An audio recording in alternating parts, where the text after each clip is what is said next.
Like I'm on Spotify under Ms Vame, and it's just all beats. Okay, I love that.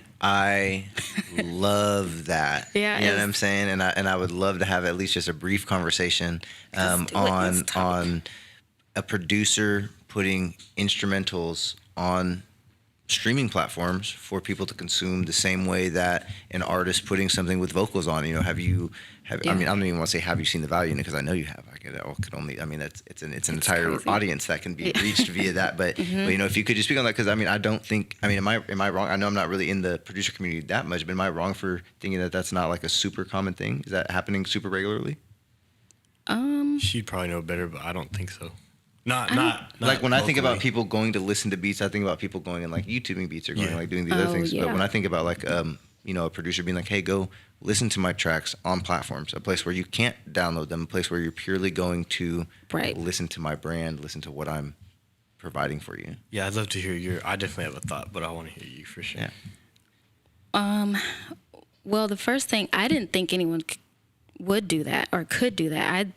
I love smooth jazz. So that's the only instrumental music on platforms that people listen to. I was like, or the easy listening. Yeah, this is radio stations. Yeah, the elevator music.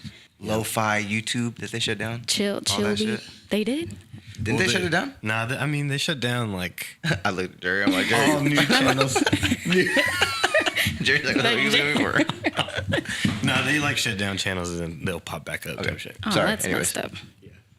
Well, what I found is, one, if I have a beat and I like shopping it to people or giving it to artists and they don't really mess with it, I can release it, and that's royalties, and you get some type of check or something from it, and then you get plays, and then if someone comes and is like, hey, I like that beat, you could still give that beat to them, and they can still release their track with their vocals on it or anything. So it's like you're getting your music played everywhere, different ways. It's pretty dope.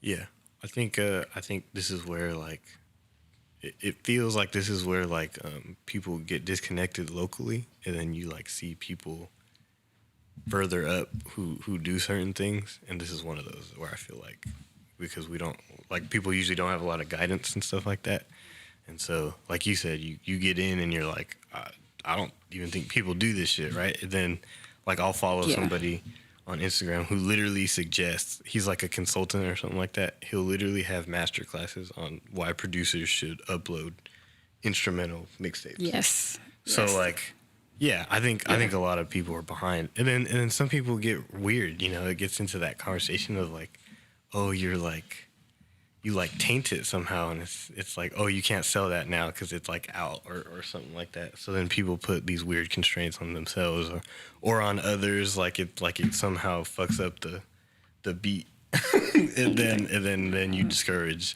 the up and coming producer who might get a whole audience off that. You know what I'm saying? There's people who tore off that shit. You know what I mean? Like, yep.